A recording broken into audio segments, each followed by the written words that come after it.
The red tabs are examples of how you can reduce youth violence, violence against women, Aboriginal associated violence, property crime, and there's one on policing. The one on policing, if I had a chance, I would do it again today. But the other ones are just as good as they were when we did them. So what we actually did was we worked with these 14 cities. We did a scoping of everything going on across the world, including in Glasgow and in Belgium and France. And there are networks of cities in California now. And there's a thing called Unity, 14 cities across the US. So we looked at all those sorts of things. We said, oh, this is interesting. There seems to be a certain theme about those folk who are doing it. And then we used those themes to look at what was going on in these 14 cities. And of course, this is Canada. There are all sorts of different levels of sophistication, and they could agree that where they wanted to be, but they weren't always in a position to get there. They didn't always have a chair of the regional board like yours who was looking to innovate. But some of them did, and it's growing. Despite what the federal government is doing, it's growing. People want to be members of this. People want to share. And Alberta is going to, I'm not sure they're going to use this, but they're certainly interested in this. They're going to get every municipality in Alberta doing this stuff. So there are 5 about how you structure, so why you should invest, how to invest, how to set up a responsibility center, how to develop a plan, and particularly how to engage the public. And I'm an incredible fan of Waterloo Region in terms of their ability to engage the public. Probably nowhere else in Canada has a group been so successful in engaging the public. And in the city of Ottawa, we're trying to catch up, and maybe we will, but we've definitely made it a priority. A key to all this is having a center. This one talks about a joint planning board and secretariat. There are all sorts of different words. It doesn't matter.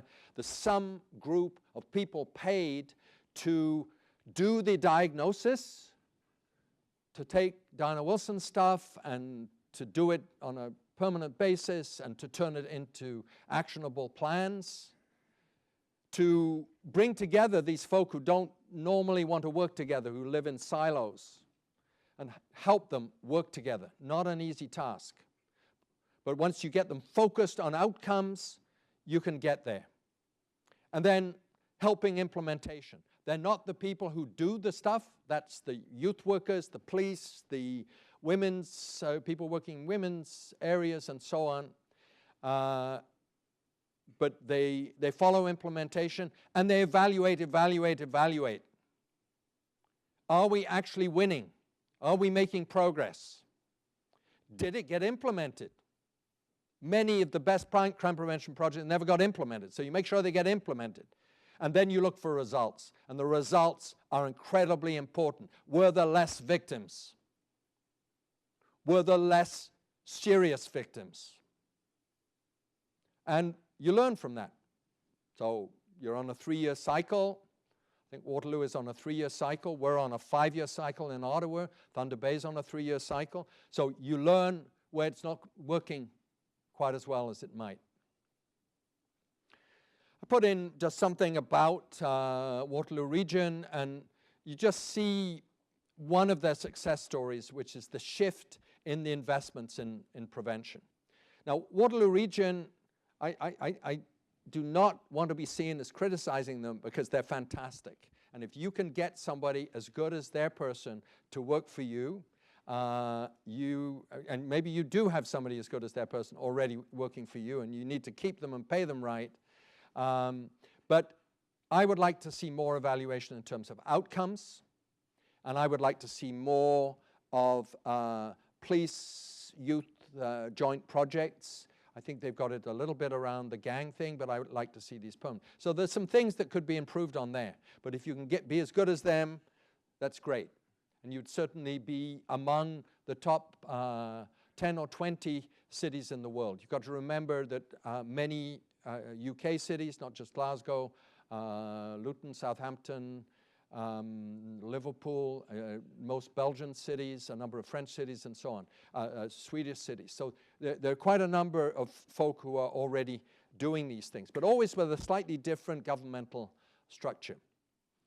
This is just the list of some of the things that we focused on, and we wanted to do something on downtown core issues, and our restriction was number of words, and we made the mistake of getting an academic to write it for us, and we never managed to get him to make it short enough. So these are the 5 that we used. That's the City of Edmonton Action Plan, and that was really the result of Mayor Mandel and Chief Boyd at the time. Chief Boyd was on the provincial committee, and he wanted the same thing to happen in Edmonton, so they had a task force, and those are what they've ended up doing. And I think what's interesting here is the combination of actual projects about family or about dealing with fetal alcohol spectrum stuff, and stuff that's catalyzing change, using schools 24/7 as hubs, for instance, and stuff that is about that leadership center. And so it's not just about those projects that's worked, it's about how you get them in place and keep them going. That is a slide from the Prezi presentation for Ottawa. We have 3 reference groups. So in our strategic plan, we decided to deal with youth violence, it's a no-brainer. We decided to deal with neighborhood safety, also a no-brainer. But we also decided to deal with violence against women. And if you hold discussion groups, violence against women doesn't come up. There's too much speeding, people make too much noise, or they're break-ins, or they're drug dealers, or street prostitutes. But you never hear about violence against women. But once you look at violence against women, how frequent it is, and the harm it does, it is a major issue.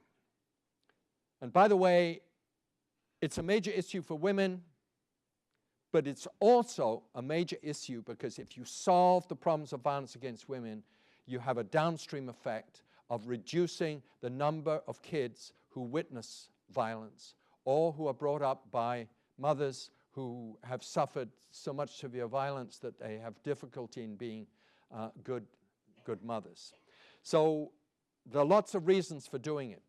And I've already mentioned the 4th hour, but what we've established, and I think it's an interesting idea for you to look at here, we have a reference group for each of these. So these are sort of mini responsibility centers. So on violence against women, we have an academic, just happens to be Holly Johnson, probably the world's leading expert on violence against women. And we have people from the network in Ottawa that works on violence against women. We have somebody from an immigrant shelter, and we have a person from the board. Each of these is chaired by a person from the board, and this happens to be the head of Children's Aid. So that is the group that does the work, that decides what's going to be done, and yes, it comes back to the board for final approval, but all the work is done there. And we have a similar system in the other 2 areas. And we're just going through our strategic planning process, and I don't know what's going to come out, but I'm actually rooting for 2 things that are incredibly important for me. One is, of course, road safety. And I think somebody told me you lost about 15 people in homicides. I don't know how many people you use in road safety here, but I would expect that it's 2 to 3 times that number. And we know a lot about how to reduce drunken driving, and it's not just police stuff. It's also what you do in schools and a number of other things. So there's an opportunity to make huge progress. And people forget that there's an overlap between those risky offenders who steal things from you and sexually assault you. They also drive dangerously. In fact, the Boston strategy to reduce gun violence was based on traffic stops. So how do you get the prolific offender? Answer, you go into a poor neighborhood and you do traffic stops. Oh, what's that in the back of your car?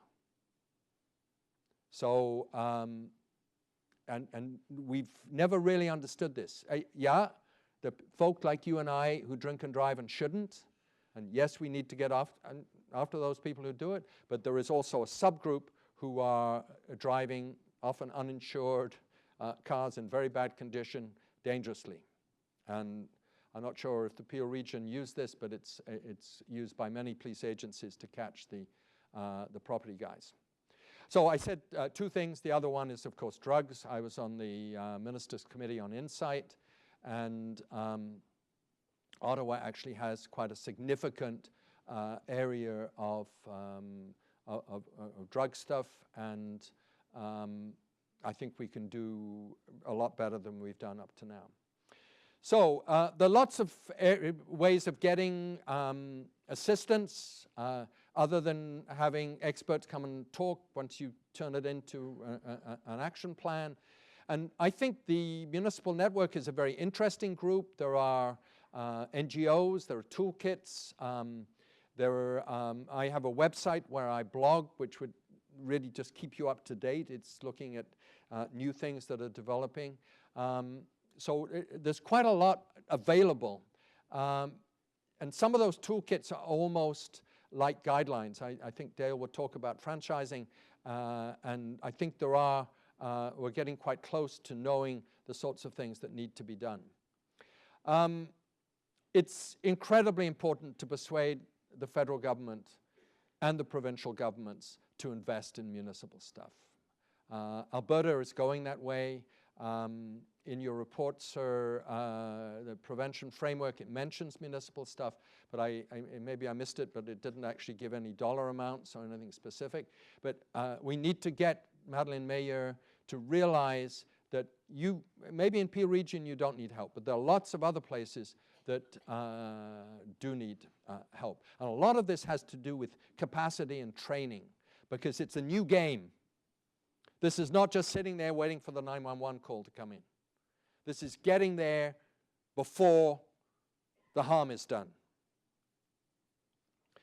So I tried to identify 2 or 3 bottom lines for you, but I think these are just to start a conversation, and I know after Dale has talked, there will be a much richer discussion. But I think one of the things you have to decide is you need some sort of leadership center.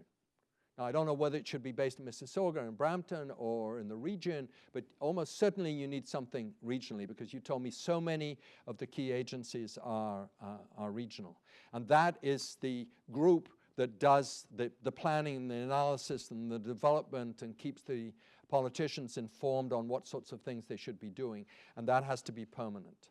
And you need a strategic plan. You need to look at what your problems are in a systematic way. Diana Wilson's stuff, I think, is a fantastic start, and there's probably mapping that the police have that you should access. I'm not sure whether you have hospital data that's accessible, but that is also incredibly important. In fact, it's probably the best data that you can get. It's used by many other countries. But you need to have a look at what the challenge is, what you're currently doing, and how you can build on that. And you need to get investment around, focused on those youth at risk, focused on early childhood, focused on not just 4th hour, but other issues relating to women.